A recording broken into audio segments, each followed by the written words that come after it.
This is Europe's cheapest E46 convertible. I paid a whopping 1400 euros for it. Let's find out why it was so cheap and see if it's worth restoring.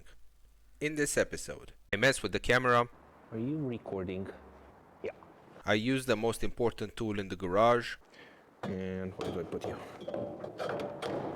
I give you...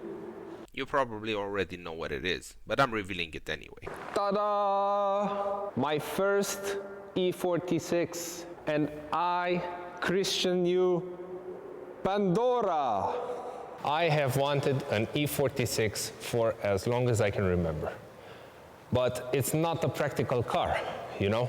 It is not something that I can drive every day. I can't fit my dog in there. I can't fit my kids. Well, just barely. I live in the freaking mountains, so a convertible E46 with a hardtop is something that I always wanted, but I could never get. And here it is. And let me tell you why. So now we're in January. In the summer, in July, I want to take this car over to Greece and spend about 2 weeks there with a convertible, a Mystic Blue E46 convertible. And in case you're wondering why I call it Pandora, I wanted a Greek name for it. If you're familiar with the mythological story of Pandora, well, she's the one that opens Pandora's box, which was a gift made to her by Zeus, I believe. She opens it and all the evil comes out, but there is hope lying on the very bottom of the box. And that's exactly what I felt with this car. It has so much potential, but it's got a lot of evil in it. And that evil needs to come out, it needs to be purified, but there's hope. There's a lot of hope for this car. Let me show you around. So here's the backstory. While perusing European Craigslist, I found this nice-looking E46 facelifted 330 Ci Cabriolet in Mystic Blue with a hardtop for a really good price. As you can see, the color pops in the ad pictures. I was intrigued by the color, and I was planning for a while to buy an E46, but I wasn't too keen on the convertible, just because I don't like the lines of the car with the soft top on. Originally from Italy, the car spent most of its life in Romania, where winters are pretty harsh and salt is used. So I expected a lot of rust. And accident damage, plus bad repairs, was almost a certainty. The car was just 200 kilometers away, so I went to check it out. It was parked in a field just outside Bucharest, caked in mud and melting snow. And, surprise, I had a chance to look under the car before I bought it, and no rust, and no accident damage that I could see. The engine ran perfectly, cold starting without problems. It shifts, it drives. But keep in mind that it's a 23-year-old car with many previous owners. The fact that it suffered an engine swap, Home Depot-style mechanics, aftermarket mods, and just general neglect and poorly made part swaps. The interior looks like a murder scene. Everything is ruined, and I'm sure at least one of the previous owners was Marlboro Man. Apart from the engine, which runs fine, everything else needs mechanically a complete overhaul. Oh, and I forgot to mention that before the engine swap, the old engine had LPG installed. When the engine was swapped, the LPG system stayed on the car and in the papers. So now it cannot pass MOT because the papers say LPG, but in reality, it's not installed in the car. That means dealing with Eastern European bureaucrats, famous for their easygoing nature and helpfulness. Yeah. So naturally, I decided it's the perfect project car to start the channel with. So I negotiated pretty hard and bought the car for just under 2K, hardtop included, and a spare soft top to boot. A pretty good deal if you ask me, considering that similar cars are at least 5K and it's hard to find a rust-free specimen. Back to real me. So here it is up close. Just never mind the dirt because I had to bring it on a trailer and it got really dirty on the way. It was dirty when I found it. It was sitting in a field and it was full of mud, but never mind all that. So it actually looks really good when it's clean. I mean, the color pops. I know the color is not original, but it doesn't matter. I believe this car is originally from Italy. And the best part about it is that it has a hardtop. And the hardtop is original BMW. And that is great because this hardtop is really hard to find, especially in the same color as the car, which it's not, but it doesn't matter because it looks really good. Like this with black on blue, I find it really nice. The car is in really bad shape because it's old. It's 2003, I believe, which is facelift model. It's had like 12 owners, and I think every one of the owners, they did some Frankenstein thing to the car. Originally, the car was 318i, which is the N54, I believe. It was with LPG, but that engine has been deleted from the car, and in its place, somebody made a swap with a 2.2 petrol engine, which is the M54 6-cylinder straight, which is actually not a bad choice for this car. The only problem is, if I open the hood and I show you what that looks like, well, you're gonna see why I called it Pandora. Let me show you what we got here. Ugh. Come on. Come on, we talked about this, okay? All right. Need to use something to prop it open. And where do I put you? That should do it. All right, so this is what we have. The M54, I believe B22. I'm not sure, I have to look at the code on it, but that's what the guy said. It looks pretty bad, to be honest with you. I mean, cosmetically at least. I don't know what this blue stuff is everywhere. It's also around there. It's also on the bolts from the DME case. Plus it has a lot of parts missing, and it's seen better days. This is some RTV here. These are not original. This is missing. This is missing. The entire air conditioning system is missing on this car. So you can see a lot of space here. That's where the air duct would go to the compressor and back to the car. A lot of Frankenstein electrical stuff done around here, which needs to be sorted out. The strut towers, they're looking a bit... Actually, this one is good. It's just this nut is missing. On the other side, though, it's a different story. In here, in this box, we have a lot of presents from the previous owners. This is a ignition coil, probably broken. We have pliers, which are broken at the tip. We have a big hole. Actually, it's not a hole. It's just a piece of mirror. Yeah. This is a cover for something. Tissue, a wire, and this is not OE stuff. This strut tower, one, it's missing the sticker with color code of the car and other stuff, the VIN number, but also it's a bit rusty and crusty, and this alignment pin of the strut is not coming out through this hole. So either the strut is wrong for this car, or they just didn't have the patience to put it in properly. I don't know what's going on. The engine, it might be good, it might not be good. I'll show you in a bit that the car starts and runs really well, so the engine seems fine, but I need to really check it out before I decide if I leave it on this car or if I swap it with something else. Eventually, I do want to swap it with a B30, but for now, if it's good, I can leave it in the car because it's putting out okay-ish power. I think 170 horsepower, but that I will only leave it in if it's reliable. I don't want to go all the way to another country and then get stranded over there. So, at the very least, I need to take out the spark plugs, look in the cylinders, see what's what. I need to do a compression test and a leak down test. And if all those three are within spec, I can leave the engine in the car and delete any,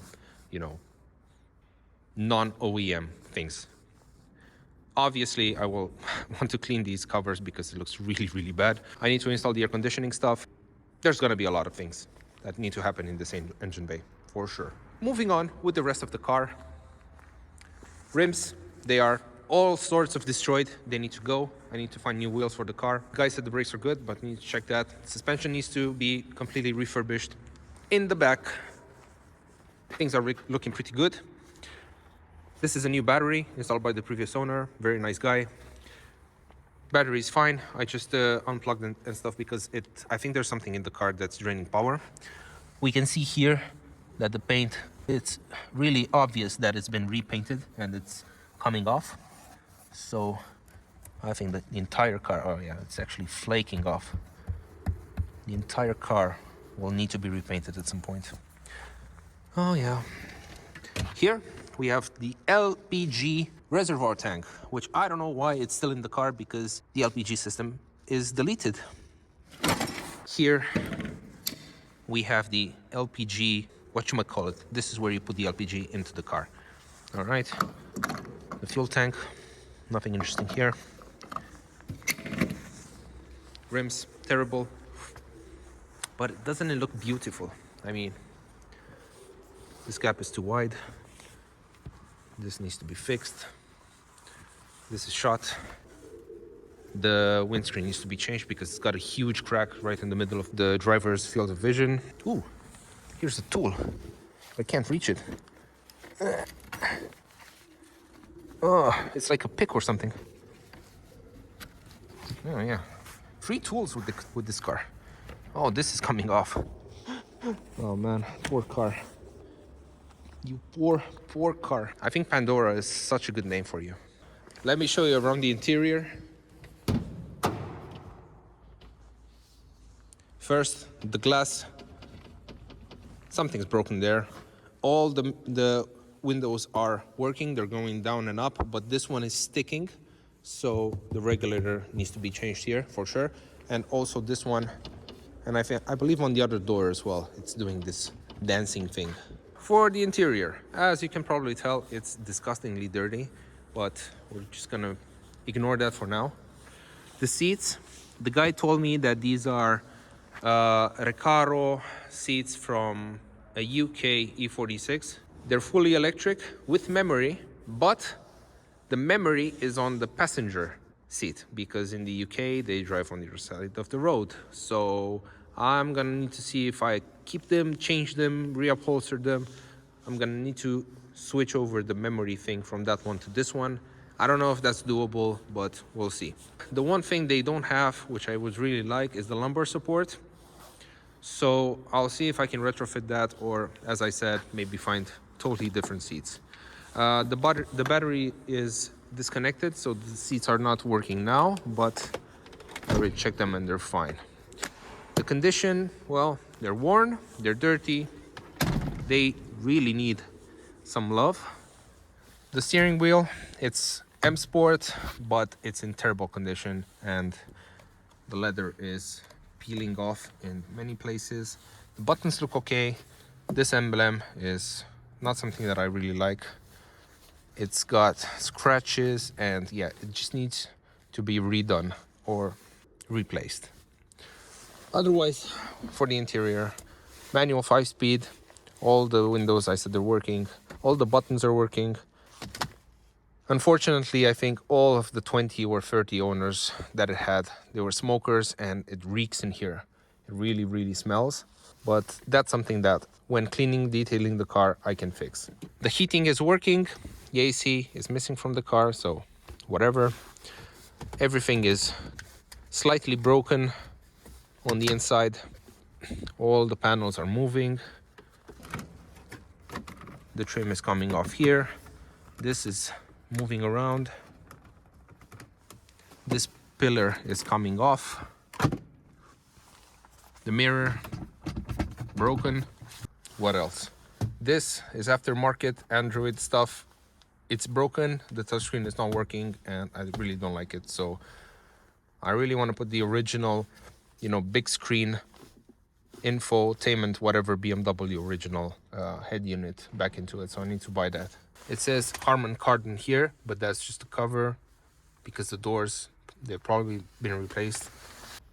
So here goes. Nada. I think I need to tighten the battery terminals a bit. Moment of truth. Did you just start when I bought you?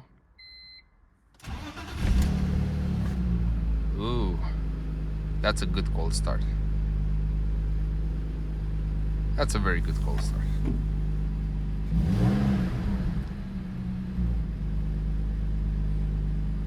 See, it's running great. I think we have a winner. This engine is...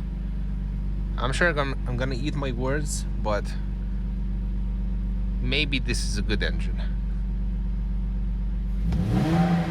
It sounds great.